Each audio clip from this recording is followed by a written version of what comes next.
Imagine what's possible when learning doesn't get in the way of life. At Capella University, our game-changing FlexPath learning format lets you set your own deadlines so you can learn at a time and pace that works for you. It's an education you can tailor to your schedule. That means you don't have to put your life on hold to pursue your professional goals. Instead, enjoy learning your way and earn your degree without missing a beat. A different future is closer than you think with Capella University. Learn more at capella.edu. When you share your food, you share your heart. So what's on your table this holiday season? Save on your festive feast at Kroger with delicious deals on all the holiday classics. Or wow the crowd with something new, like a quinoa stuffed butternut squash. It's sure to add a pop of color to your spread. How about a sweet potato casserole with a crunchy oat streusel topping, made with care for the sweet tooth and the savory tooth? With Kroger, fill your table with love and watch as your guests' hearts get as full as their bellies.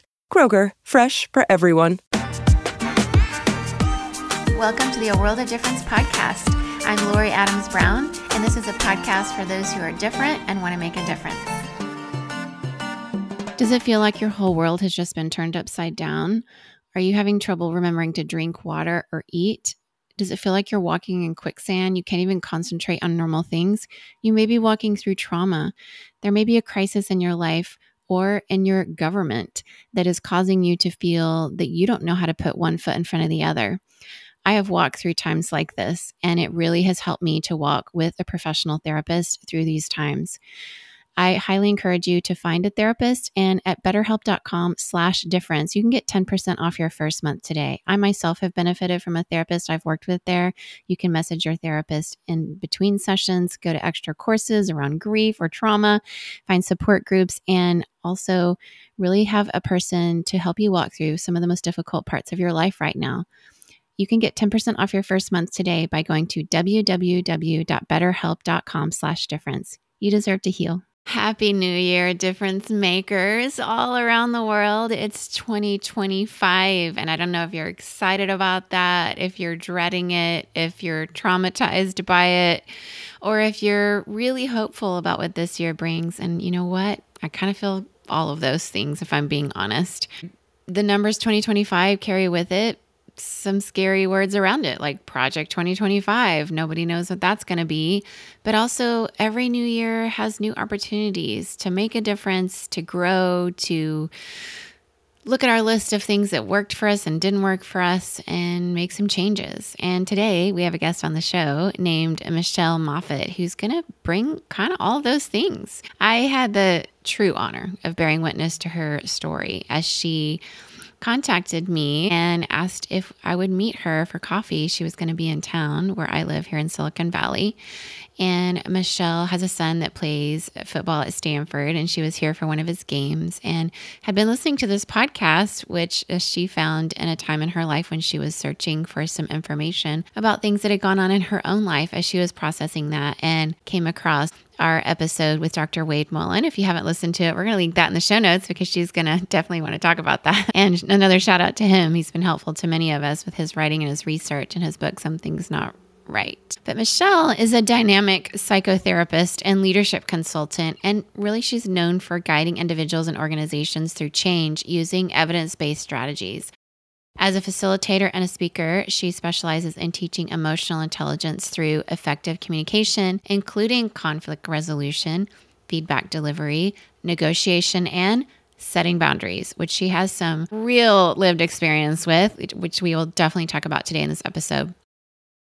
She is an overly optimistic Enneagram 7 Wing 8, which if you know those individuals, they are delightful to have in our lives.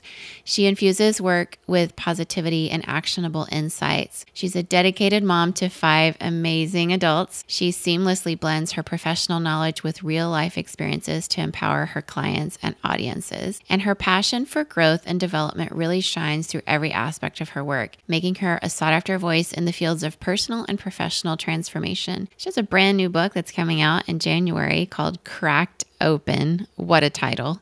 And I would just say, having borne witness to her story as she shared it with me over coffee on a rainy day here in San Francisco Bay Area, I just stood in awe at what she has overcome, the way she's healing through it and has healed so much already, her boldness in the face of losing so many things, friends, family, reputation to walk toward freedom has been just feel a sacred thing to hold with her as she shared it. And looking forward to our conversation today, because when you come across people who have been in situations, in relationships, in workspaces or faith spaces, or all of the above, that have made them small and told them everything that was going on was their fault and that they needed to fix it. And then you see someone finally say, no, this is not okay, and take a stand to do the brave, bold thing of escaping it. I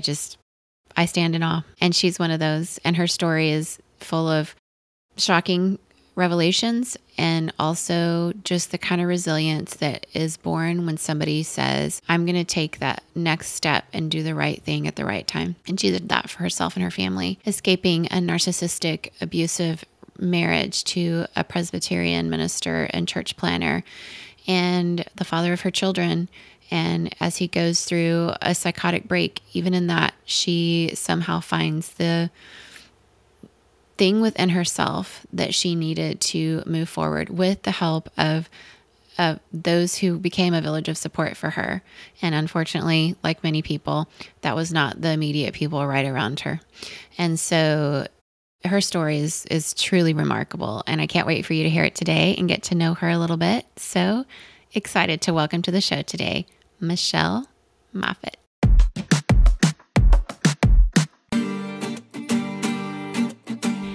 Hi, Michelle, and Happy New Year to you. Happy New Year to you too, Lori.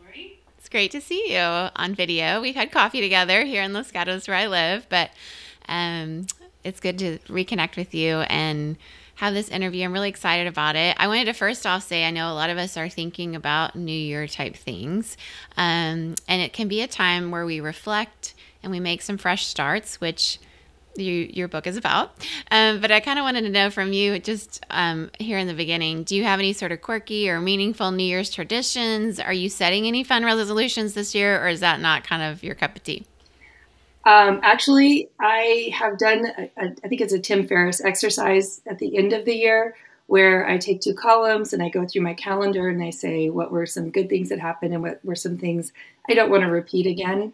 And then I go ahead and schedule in the ones I want to see happen again at the beginning of the new year, and try not to schedule the things that were not beneficial or life-giving to me.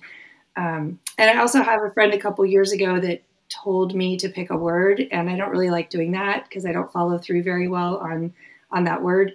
But I like Jen, and so I humored her with a word, and it's actually in my book.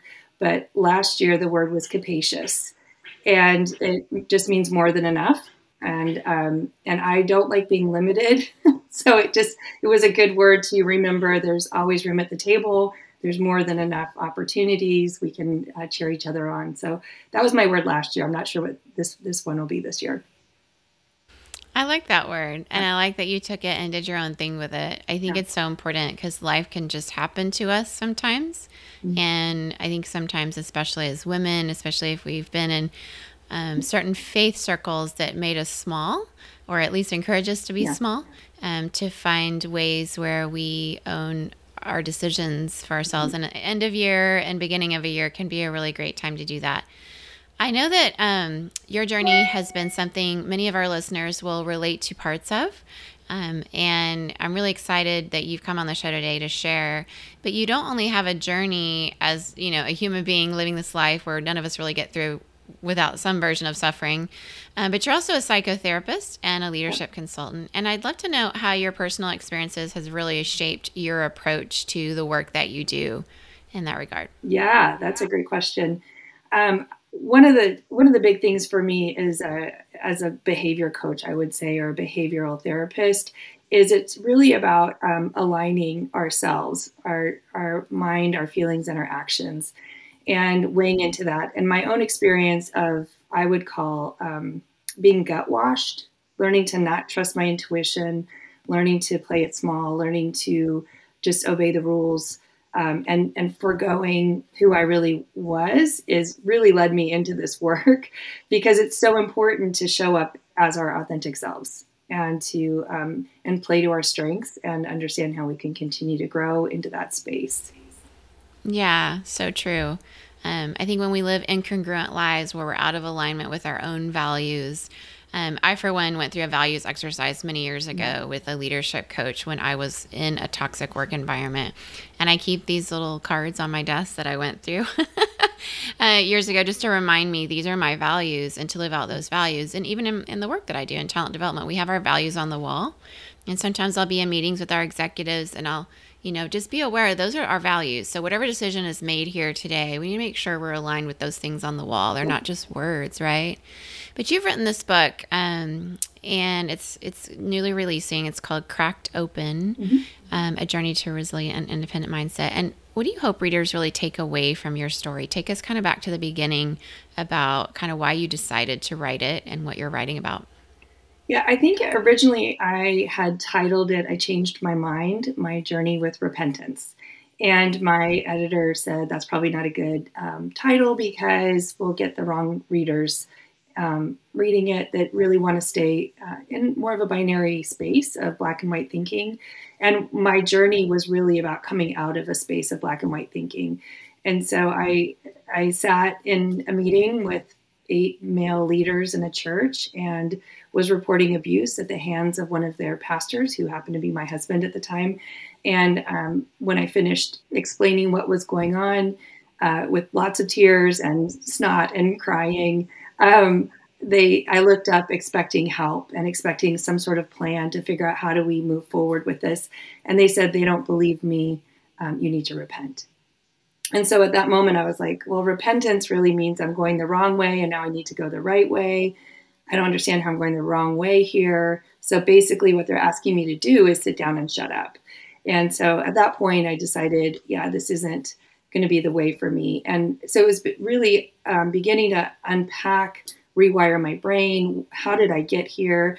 And my book basically was my roadmap. It was a deep understanding. I'm a scientist. I wanted to bring that understanding to, this is so strange. How did I end up in a place where I have lost my voice as a woman and as a human? I have agreed to these vows that I'm taking to show up a certain way, and they get to tell me how to behave and how to be in the world.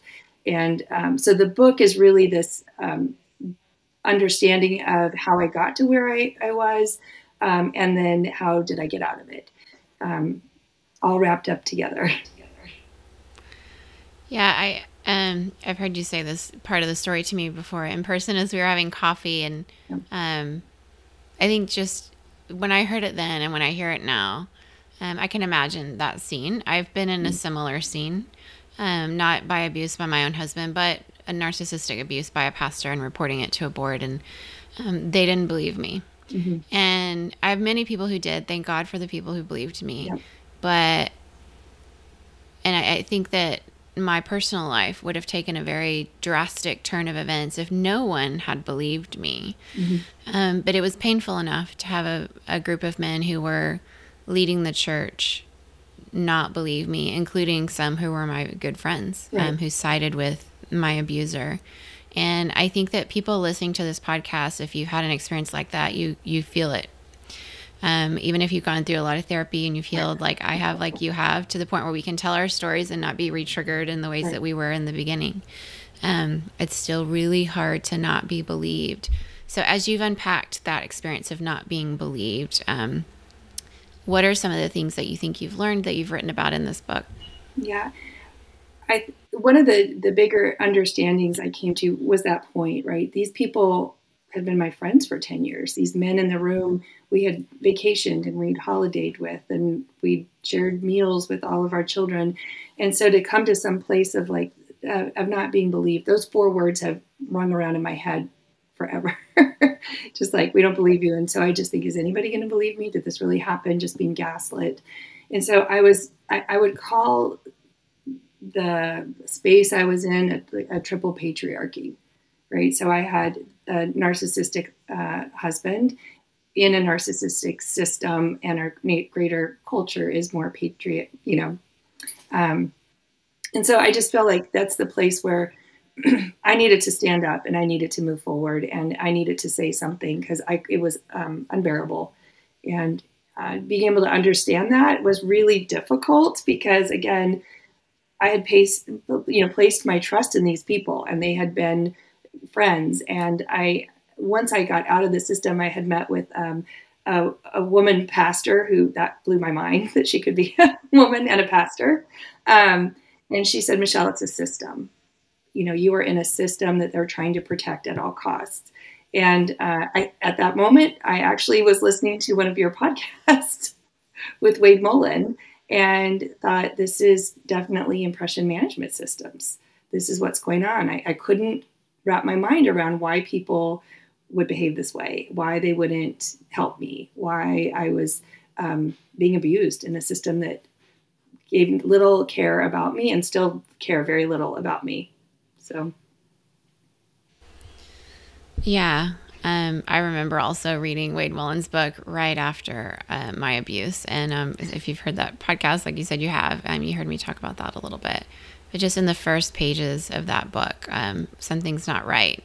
Learning that it's all in the language, watch the language. And then, I felt like he was writing his story, but a version of mine. Yeah. And then all the extensive research that he had put into the book, that he had studied, and all the data involved in it. And then realizing, it is a system. I got to meet Wade in person last year in October when both of us were speaking at the Restore conference in Chicago. And, when you meet people like that who've had their own experience of walking through this and also see the system and are trying to make a difference by calling it out, it's like a club you didn't want to be in, right? There's a few of us that if you've gone through this, it's we've maybe healed and worked through therapy, but it doesn't just go away. No. There's experiences, especially for you when it was your own husband, that just take it to a very, very deep and different level of that experience. Yeah. And so, I remember you telling me when we sat together in person, had coffee, there was a moment where your husband sort of like it all kind of fell apart. It must have been extremely destabilizing for you and the kids. And so when all of that was happening, how did you really prioritize your own well-being and the needs of your children all at the same time? Ooh, that's a doozy there, for sure. And I think back on that time so much of just trying to figure out how I did that, because I have days that I'm exhausted now. And there were a few people outside of the church, so definitely needed a support system that was going to come alongside of me and really challenge my thoughts was the first thing that was really difficult, because I would sit before these leaders and they would say, you took vows to us and you need to obey us. And I would, sit before my husband and he was like, you used to be a submissive wife and now you think you're Wonder Woman. And just going, I did take vows and I really want to do what's right. And I want to glorify God with my life. And it was so perplexing to go against these views that I was holding and this belief system that I felt was deep in my cells. And so really having to trust the people I was around, having to go to them with more information, having them direct me. When you talk about, I didn't want to be part of this club, right? And I was going to Al-Anon at the time too, because codependence is a huge part of narcissistic abuse. And so I was learning how to stand up for myself and have conversations that I would just stop. Like, I'm not getting in that circle with you, right? My husband would say, you don't love me anymore. And in our system, that's not allowed. You're not allowed to not love your husband. But I was like, I don't know how to answer that right now, because you're definitely not very lovable. And I don't have a lot of respect for you, which again, in our particular brand was against the rules. So I learned in that space to say, I'm just not getting in that cycle with you. I'm not going there with you if you're going to say those things. So I had people outside that were helping me rewire and offering advice and wisdom along the way. I walked every day. I probably had 5 therapists that I was seeing for different things, of abuse to the, codependence, to walk through that. There was a guy in Oregon that I got on the phone with a couple times that was specialized in spiritual narcissistic abuse. And I mean, it was a lot. It was a lot. And it's also possible to get out. I just felt indoctrinated for 25 years in this system. Yeah, it reminds me so much of, people I know that are walking through, difficult illnesses where they'll have their primary doctor, but then they'll have all these different specialists, and they might even fly to the Mayo Clinic here and there. And then it's walking through this kind of trauma. It feels similar, having the different therapists, having the village of people and their different specialties. It's certainly a part of it that I also walk through. And when people are dealing with divorce, all of that, it's even more so. And so, when you were giving your appeal and you were presenting your story to this board of men, what are, you don't have to say everything necessarily if you don't feel comfortable, but what are some of the things that you told them about your abuse that you really expected to be believed about? I really expected to be believed about the sexual abuse that I had, for sure. And that was dismissed. I just think there was so much covering for what was going on at home. You had to have a good front all the time. Financially, we were always struggling. There was never enough money. In our family rules, we couldn't ask for help outside of the church. And so, there were years that we made $29,000 a year for a family of 7. And I had to figure out how to feed my family with that. I wasn't allowed to work. I was, homeschooling and doing all those things. I was unpaid labor for the church. We were part of the Presbyterian Church of America. I'm going to call that out right now. Yeah, go for it. And we would go through a church planting assessment that would decide if we were ready to go start a church. And so we would go to this week-long assessment, a testing of sorts, in a hotel. We weren't allowed to leave, and there's probably 8 other couples or so with us, and we were being watched the whole time. And if I didn't pass the assessment and the psychological analysis and all the things that went along with it, we wouldn't be allowed to go start a church. But I was never going to be allowed to put this on my resume. I was never paid for what I did. And so there were those things that I'm reporting, and I'm saying, this doesn't sound right. And, those moments when you're like, you turn your head a little bit and you're like, I'm not understanding what's going on. This isn't aligning. And so there were, the document I shared with them was only 3 pages. I was like, I can't, there's so much, I don't even know how to go into it. And I had forwarded it to them ahead of time. They had all read it prior to the meeting.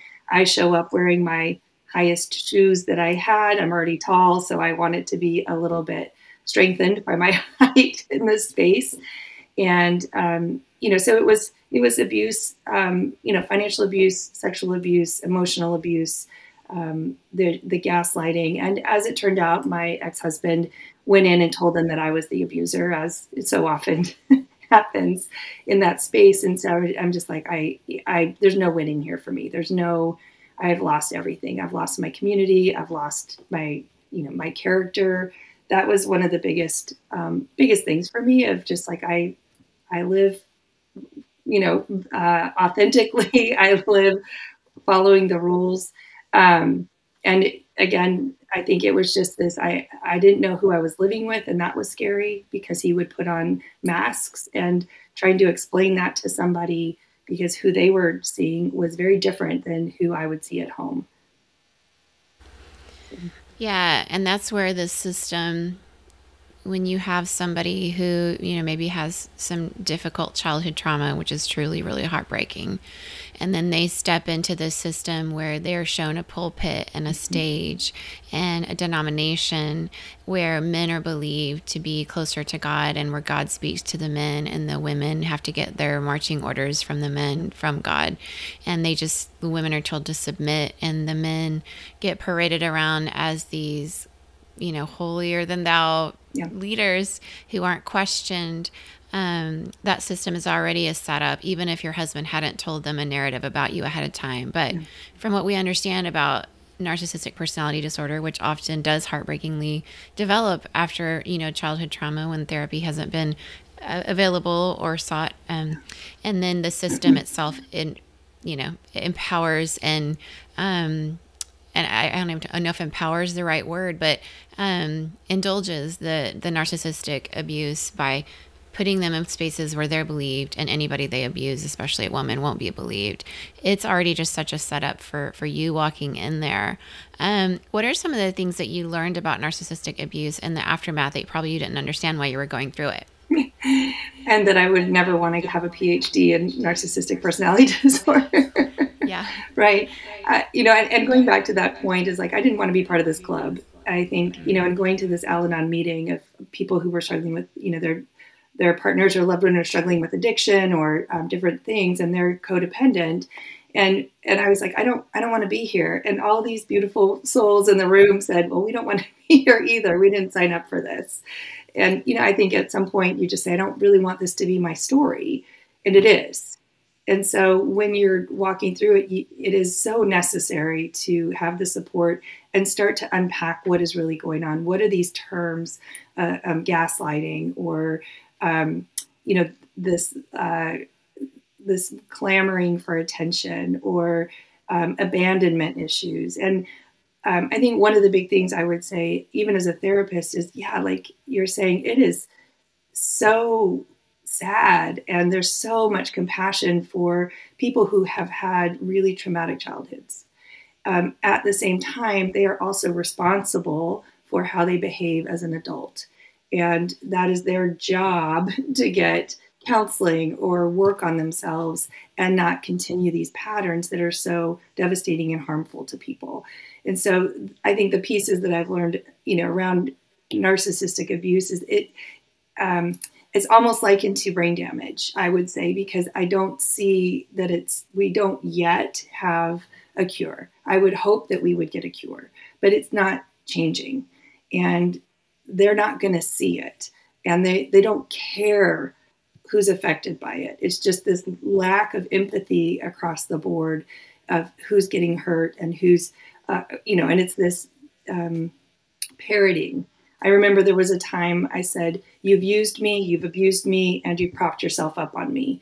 And the answer back to me was, I'm sorry I abused you. I'm sorry I used you. I'm sorry I propped myself up on you. And I thought, okay, something around that sounds right. Like I'm asking for an apology. And then that doesn't sound right because there's no, I'm so sorry I hurt you.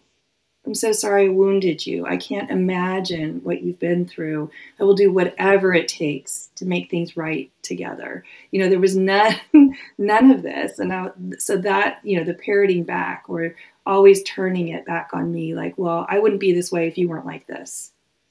Like, this is your problem. It's not mine. You're the one creating this. And so I just think there's so much in that space of the humiliation I had to go through because of the unknown. I didn't know if he'd had multiple affairs or if he'd, and having to go get tested for, STDs. And, you just don't know because they're such good pretenders.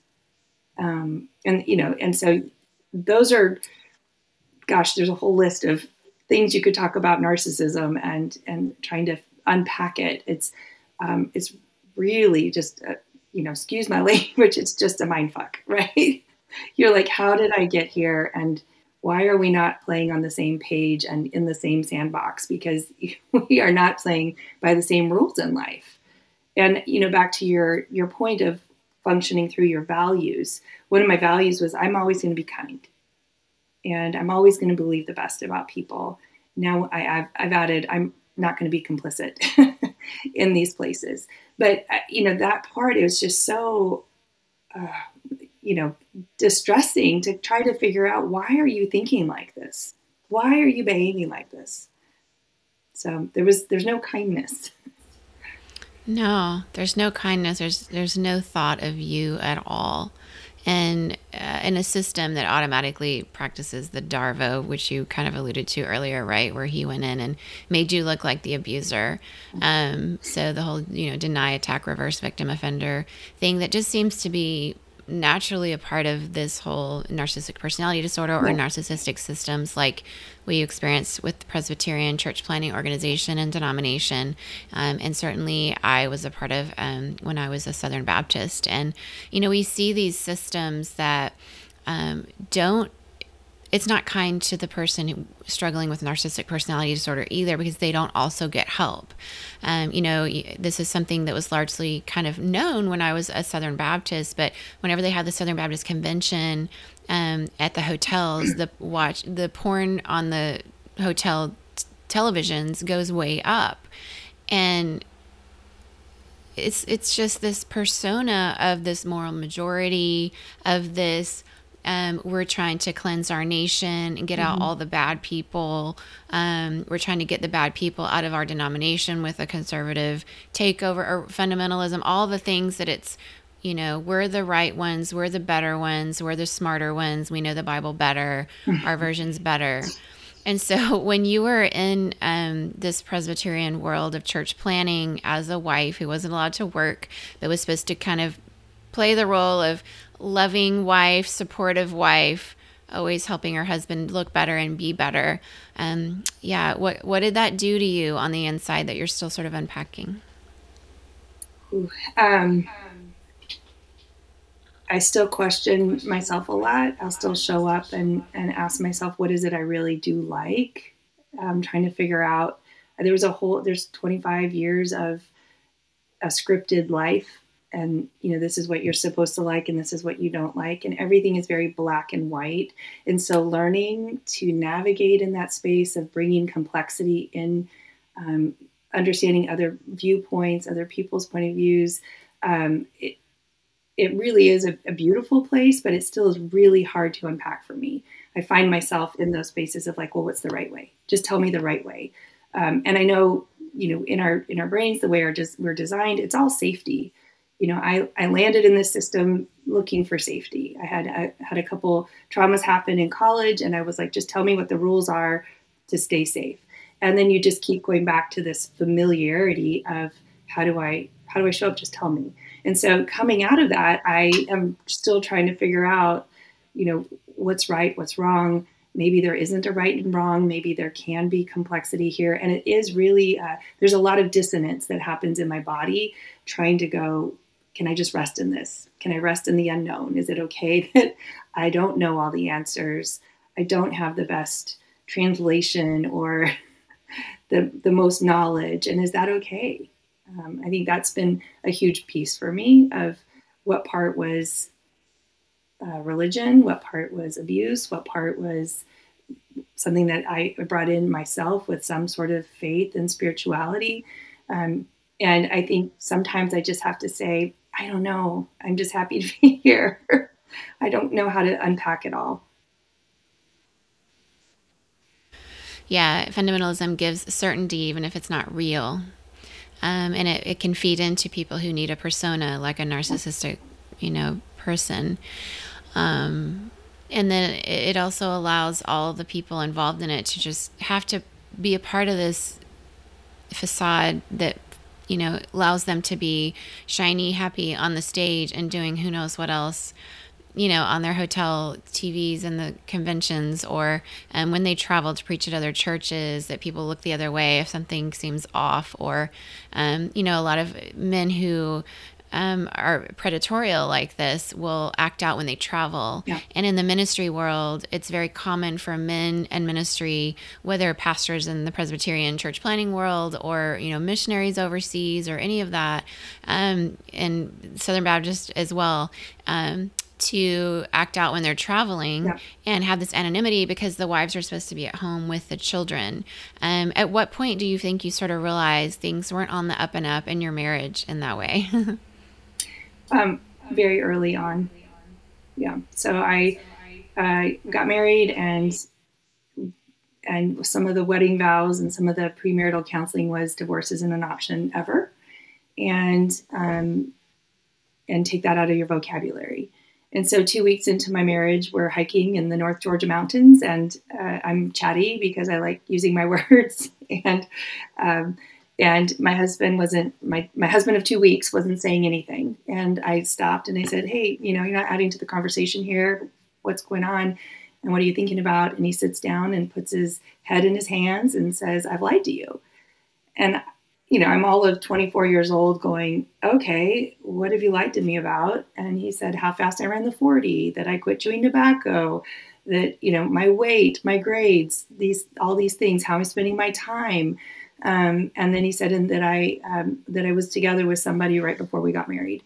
And I just didn't know what to do, because at that moment, again, there's this zealousness about, I want to do what's right for God. And these people tell me they have the right answers and they'll keep me safe if I follow their ways. And they told me I can't get a divorce. And then he said, please don't tell anyone. We can figure this out. And so I'm thinking, and now I also have to obey my new husband because that's what we do in a submissive culture. And I was devastated, and I didn't know what to do. I didn't know who to talk to or where to go with this. And so I went to a mentor and I said, this just happened. I disobeyed him by telling somebody. And she said, well, you need to forgive him. Otherwise it's your sin. And so very early on, I, had this place of how do I trust this person? And everything always was this hypervigilance of what is going on here, and confusion, but there was no way out. There's no way to make a difference. And, time after time, people in the end would say, oh, you get to be this great redemption story. Just trust God. And my husband had not made any moves to try to get better or to confess what he had done or anything. And so basically I was just still supposed to go back to what I had been in, which was not sustainable anymore. Yeah, in these systems, women, and I'm just going to say my personal lived experience is a lot of white women, not all, of course, are the biggest upholders of this patriarchy. Something about the whiteness feels like that'll still protect them somehow, and yet, I don't know. Yeah, I don't even know.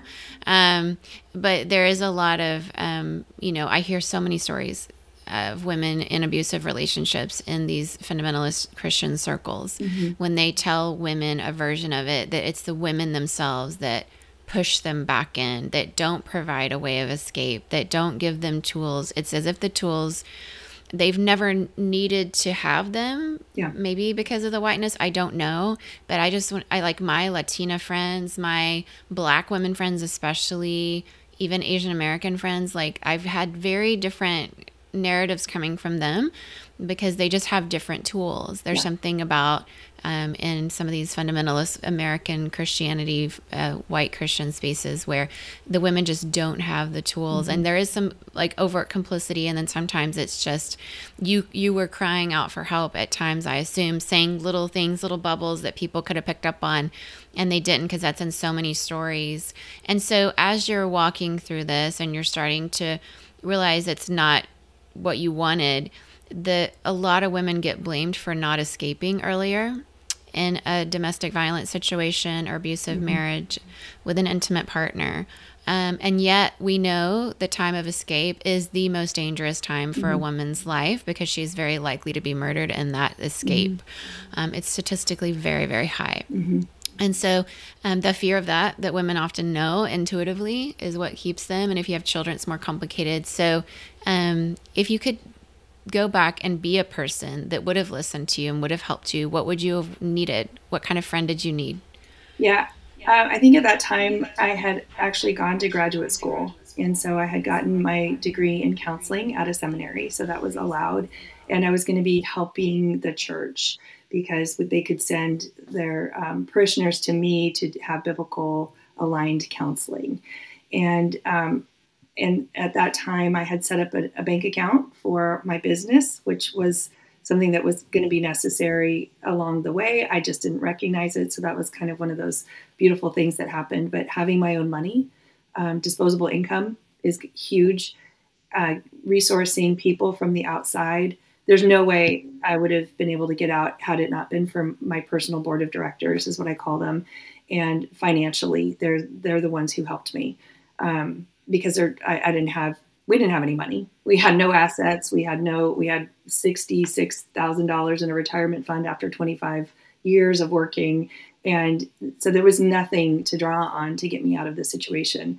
When you're wandering around your house, it's and putting things in a Rubbermaid and going to get copies made at Kinko's or wherever we do that now. I bought a fireproof little suitcase and went out into the suburbs and made copies of all the important documents I thought I needed.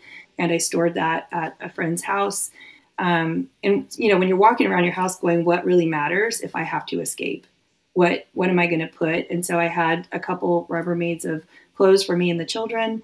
And then I'm looking, I guess Grandma Ruth's teacups might matter. It was just humorous at some point of going, I don't know what, the photos, when my life is in danger and we're running away, what really matters. And so having a safety plan is really important. Having somewhere that you can go that nobody else knows that that's where you're headed. Having copies of those documents, having a plan in your head in case things get really bad.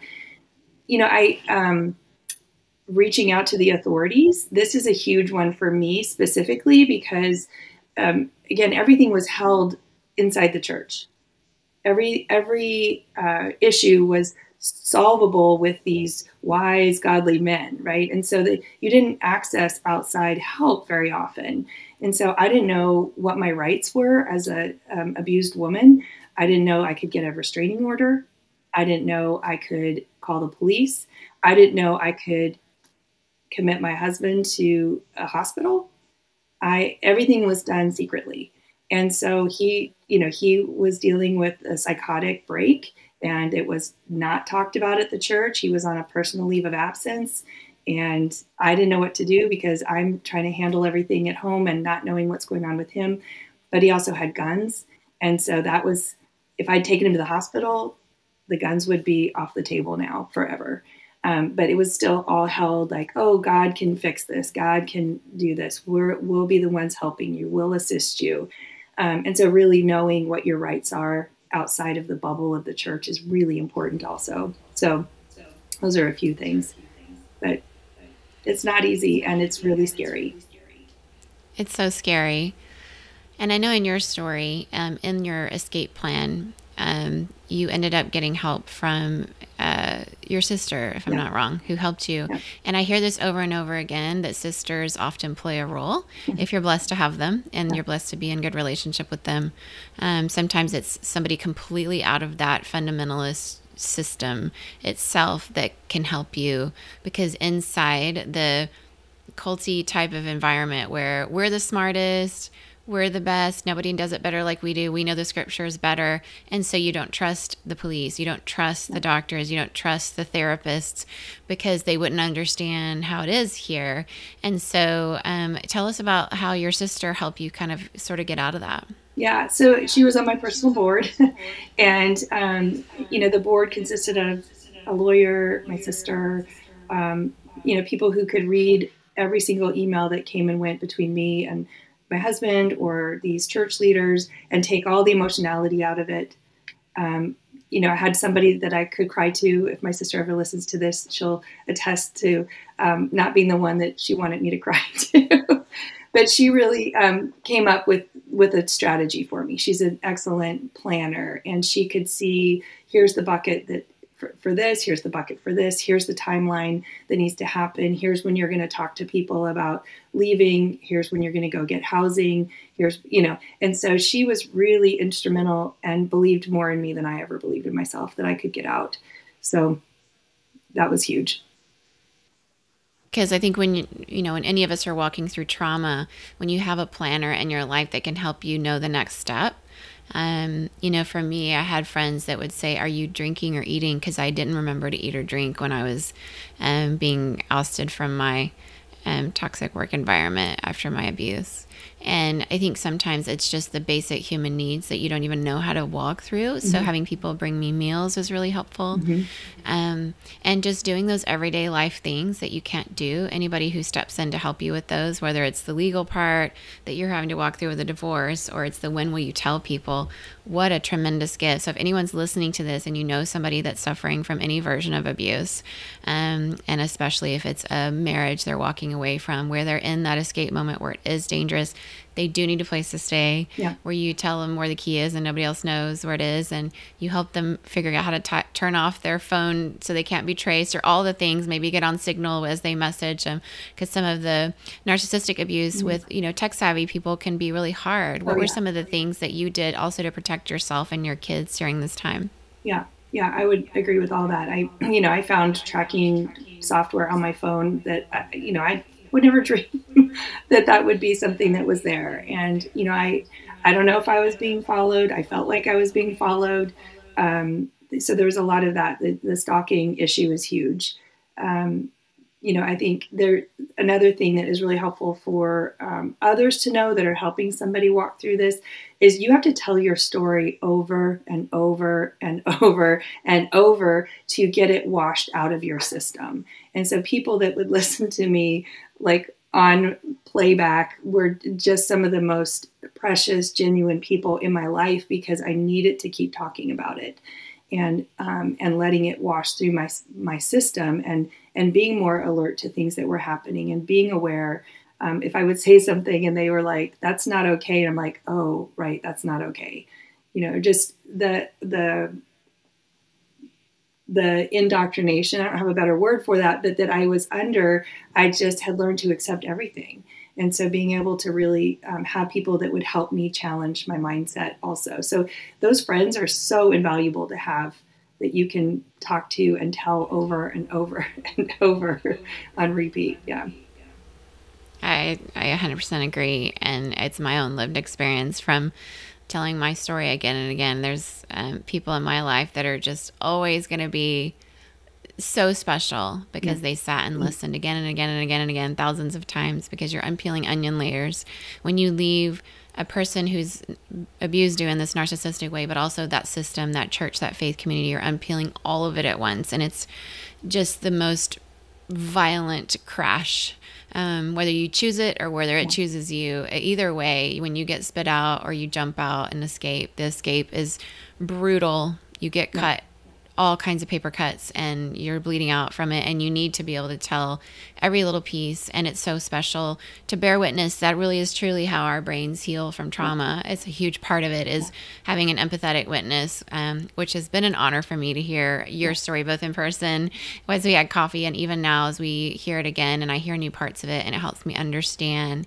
So if somebody is walking through this, or they know somebody who is, grief is also a part of it, right? So it's the divorce, it's the leaving the faith community, it's losing friends, it's losing your reputation, because you can't control what they're going to say about you because you divorced your husband, and that's like the cardinal sin, right? And it can feel overwhelming to both be walking through divorce and grief at the same time. What sort of strategies helped you sort of stay grounded and resilient as a mom, a single mom, during that time? Yeah, 100% all of that. It is terrifying because you feel so alone. And, the options were stay and sit down and shut up and keep being abused, or leave. And I know some other people out there, hopefully some of your listeners might be able to navigate staying. That wasn't an option for me. And because there was just too, I could have pictured myself being dead at some point. And so the place of like leaving, it was really, you're walking off a plank. At some point, the hardest decision for me was, I have to make this decision. I have to own it. It's mine alone to make. Nobody on my personal board of directors is going to make this decision to leave. And so, a community you've been a part of, your friends, I had been isolated from other friends that I had grown up with, my high school friends, my college friends. I wasn't allowed to be friends with them because they weren't in the system. So either it was jealousy or they didn't have the right belief system. I left everything. I left the city we lived in, the schools my kids belonged to, the community of people that I had helped build.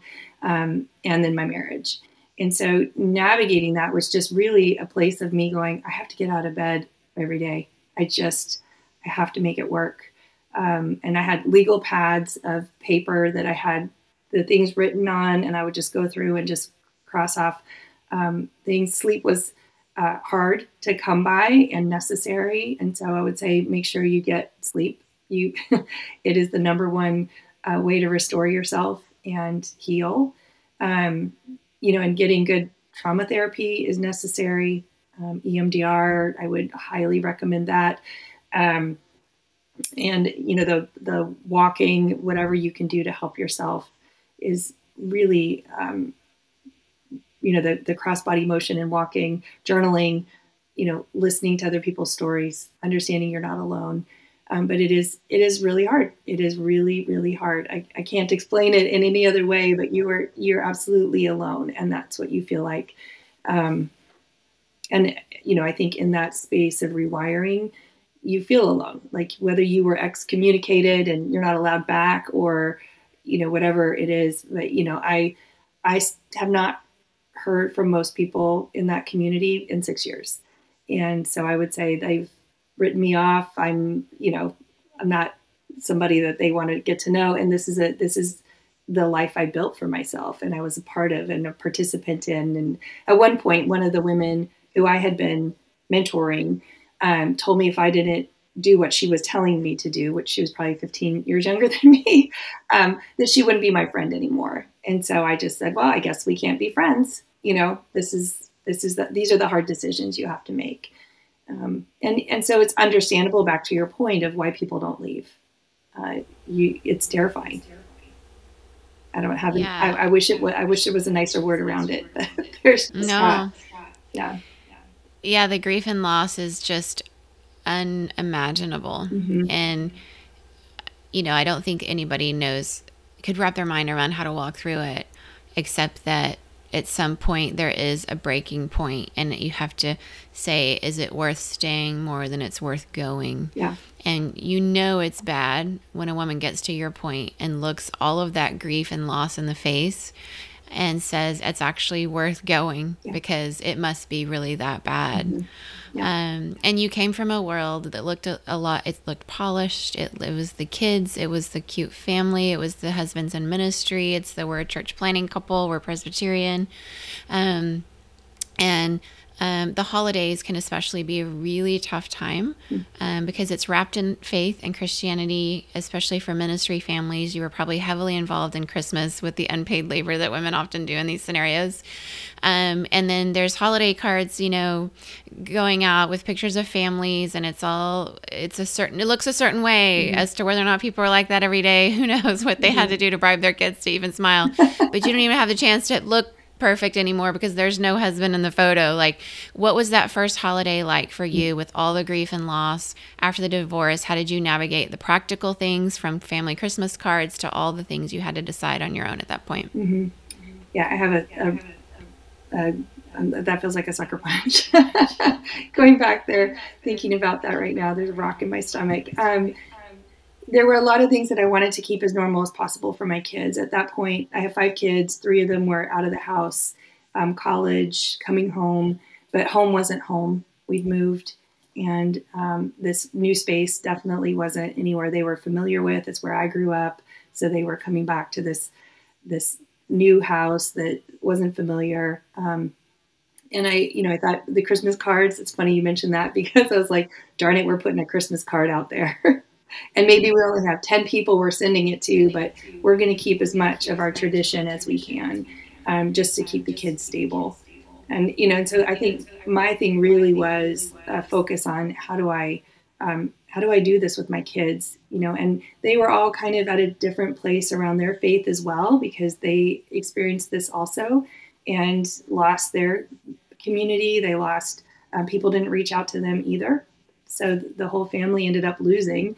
And, and so I don't know if I want to go to church. When I started going back to church, the announcements triggered me.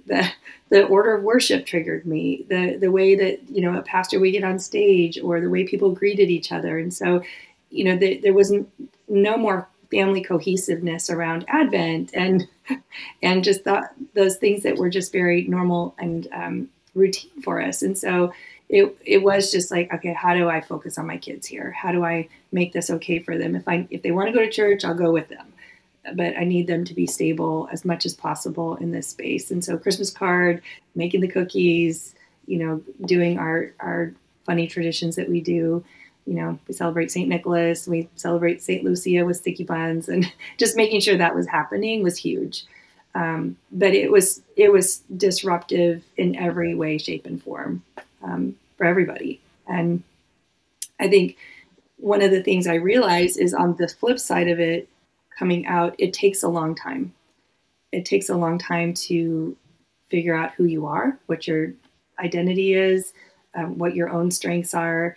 I am an Enneagram expert, also certified in that. And so many white Christian women say they're a type 2 on the Enneagram because they're trained to be the helper. And that's a noble thing, to be the helper. And so when you're trying to figure out who you really are, what are your strengths? How do you show up in the world? How do you add value because of who you are? It's an undoing. And I would say, it takes years. It really does take years, not just in a divorce.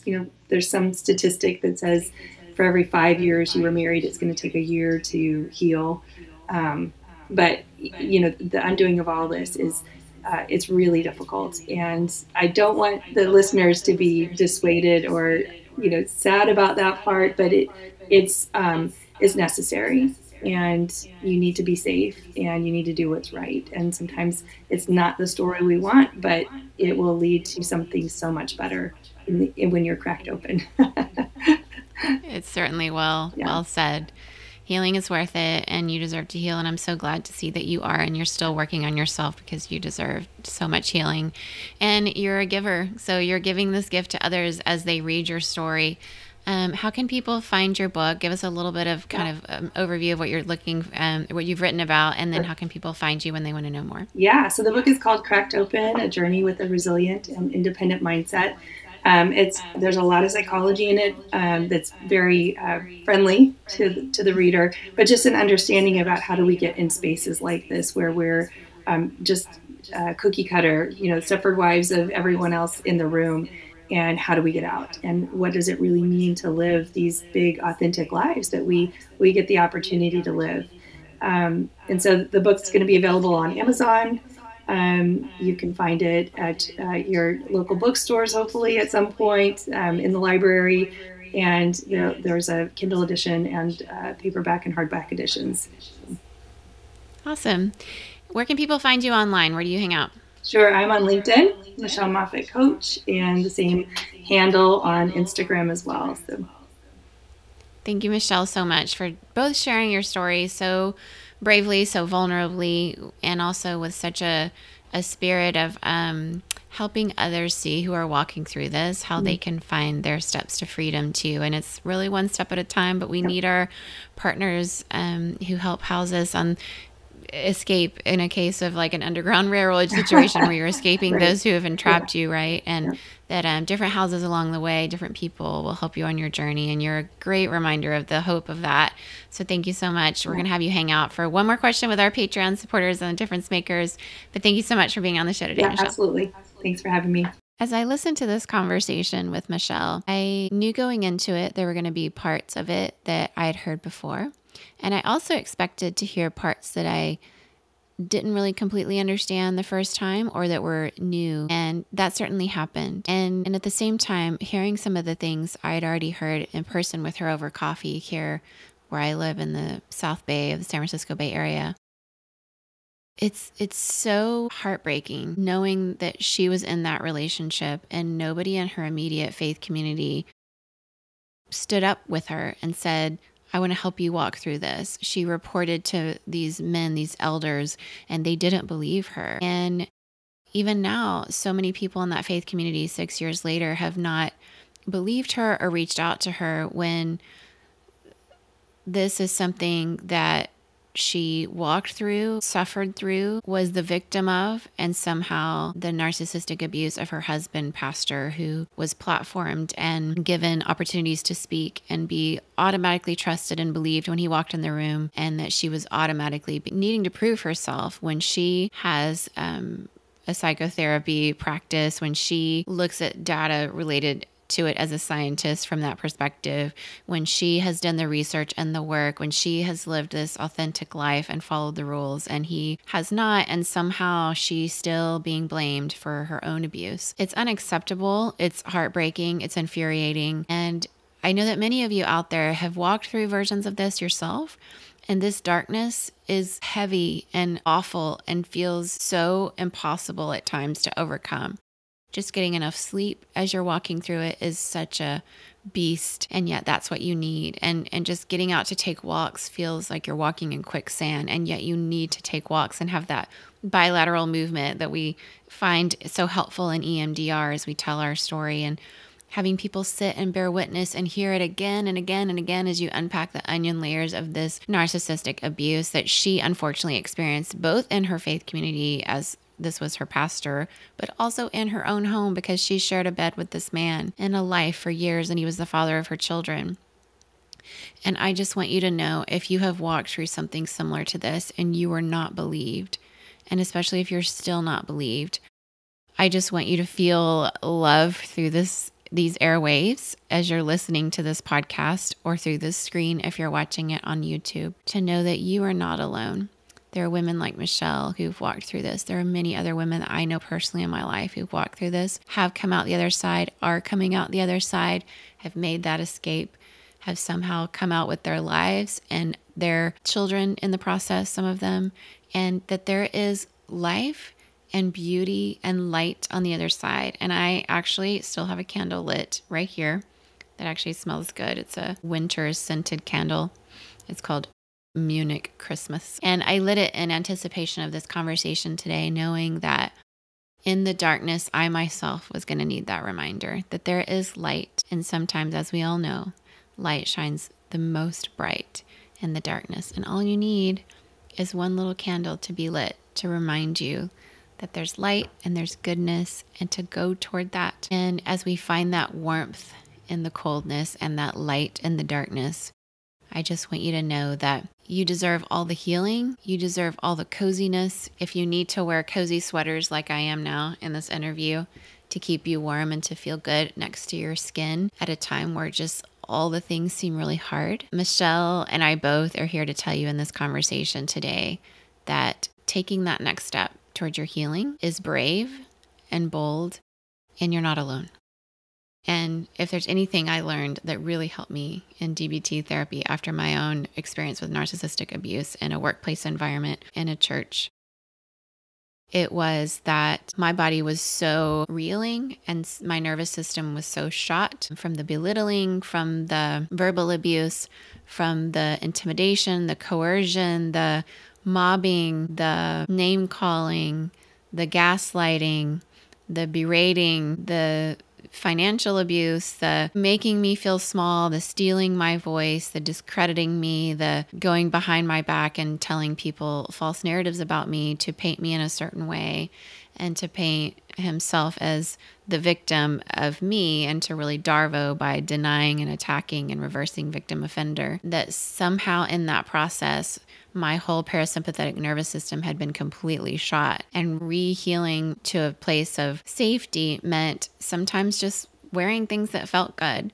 sitting by a fireplace, eating strawberries and whipped cream, having candles lit, going to float in my swimming pool, doing things that made my body feel good. And I had a list of those that my therapist told me to make in our first session together around the DBT therapy. And she's like, every day I want you to choose 4 or 5. Now I'm at the point where most days I don't necessarily have to think of any, because I've walked through so much of the healing and I can tell my story without re-traumatizing myself. I've gone through EMDR and a lot of different types of therapy to help me, very somatic practices, and also the talk therapy. I just needed all of it. And Michelle mentioned something similar, just needing the different things. So as you walk through this year, if you've not yet taken steps to heal from an abusive situation you've been in or are currently in, I want you to hear from Michelle's story that you deserve that healing. And it does take time. It takes as long as it takes. But every step gives you a step closer to the freedom that you deserve and that you long for, and that those you love and care for that are around you now also want for you as well. And I hope that in the story that you found her story so compelling that it made you want to know more. Her book, Cracked Open, is releasing soon. Please go pre-order it. We're putting that all in the show notes. And another thing that we're doing, if you haven't listened to all the different podcasts last year, which I don't assume everybody's listened to every single one, but I know some of you do all around the world because you download these every week, and I see the analytics from wherever you are around the world in 100 different countries. And pretty soon I'm going to be posting our best of 2024 episodes. And so make sure that you go in and listen to any podcasts that you had on your list that you missed. Go back in the archives from this year and look at the different ones that you meant to listen to, but you didn't quite yet, because I'm going to be posting our best of 2024. And there's a good chance that one of those episodes that, as you start to listen around the world, might bump up ahead of another one. There's one that's a clear winner at this point. I'm not going to reveal who it is. All of our guests last year were unbelievable. And it was just an amazing year of me sitting behind this on this screen with people as we record from all different walks of life and all different experiences and different perspectives, making a difference all around the world in different ways. And as I did that, it was just truly an honor for me. And I know that many of the guests on the show really resonated with you. You reached out and you shared that with me, and many of you wanted to meet in person when it was possible. Many of you DM'd me. I'm now on Blue Sky, not Twitter, and let me know what the episodes meant to you. But as I look into the analytics and I figure out which ones to re-release here in January to list as the best and most downloaded episodes of 2024, get in there and listen over the next week to the different ones that you may have meant to get to but didn't, so that we can look at the analytics and figure out which ones to post there that have been the most downloaded. And I look forward to seeing which episodes come out on top.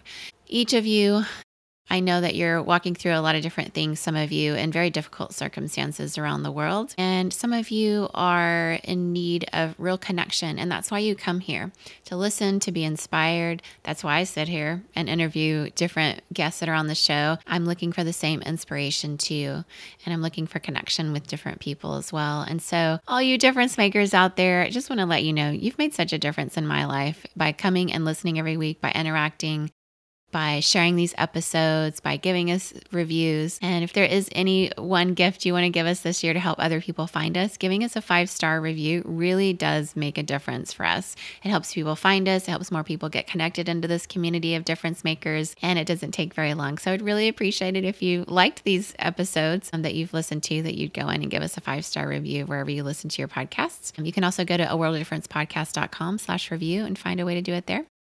But wherever you do it, it'll show up in the algorithms, and it'll really help others to find us. And also, it really helps if you share an episode with somebody in your life that you feel like really could use it, and that you can have a conversation with them around it. That really just makes me smile when I hear that you've done that, and it's brought more people into our little community here. And if you're not yet on our Difference Makers community on Patreon, please join, because I have a chance to do an exclusive interview there that's only available there for you Difference Makers that have joined that community on Patreon. It's www.patreon.com/aworldoftdifference, where I asked Michelle to give us a little bit of advice that she talks about in her book. And she walked through an acronym, which is super easy to remember and very helpful. And I found myself, as she was sharing it, implementing it in real time. And I'm definitely going to use that as a tool that I put in my back pocket. So you don't want to miss that. It's a tool that she brings to her work, that she gave an example of how she used it in a particular moment in her life, where she was walking through reframing some things that she had been told from a lie to what was true, and how that little acronym that she came up with really helped her. You're going to love it. It's a great tool, and you're going to want to share it with your friends. So join us at www.patreon.com/aworldoftdifference to find that exclusive episode there, and exclusive episodes with all of our guests that have been on this last year, minus just a couple. And you're going to find a ton of extra content there that is so enriching and inspiring, and is not available anywhere else. It also gives you a chance to speak into the podcast. So do please stop there, because we have polls, we have little interactions, and I'd love to have you join us there. It's a place where we can connect a little more easily. www.patreon.com/aworldoftdifference. And I just want you to know, once again, you matter, your healing matters. If you have been walking through something and not believed, just know that you are not alone. You deserve to be trusted. You deserve to be believed because what happened to you was real. And your healing going forward is something I wish for you and hope for you in this year of 2025, along with all the Heige practices that they do like to practice in the Danish culture that we all love, like little candles that smell good. Like, I wish you all the cozy sweaters and cozy blankets and fireplace moments as you work to just make yourself feel good in your body and your skin, and know that you deserve to heal moving forward. And I hope this year is a special year of healing for you. Thank you for tuning in to this episode. Please pre-order Michelle's book. We'll link it in the show notes. And as you read Cracked Open, I would love to hear your interactions about it and what it's meant to you. I'm sure Michelle would too. We'll link her LinkedIn in the show notes as well. So you can find her on LinkedIn and message her if you have any further questions about her work, or you want to invite her to speak on your podcast or somewhere where you're hosting an event. I'm sure she would love to have an opportunity to share more about her book, because this is really a labor of love for her, writing the book that really I wish she had had in her hands in the moment when she needed it. So her lived experience now gets to benefit you and give back to you and make a difference for you. Thanks for tuning in today. Thanks for bearing witness to Michelle and her story, and keep making a difference wherever you are.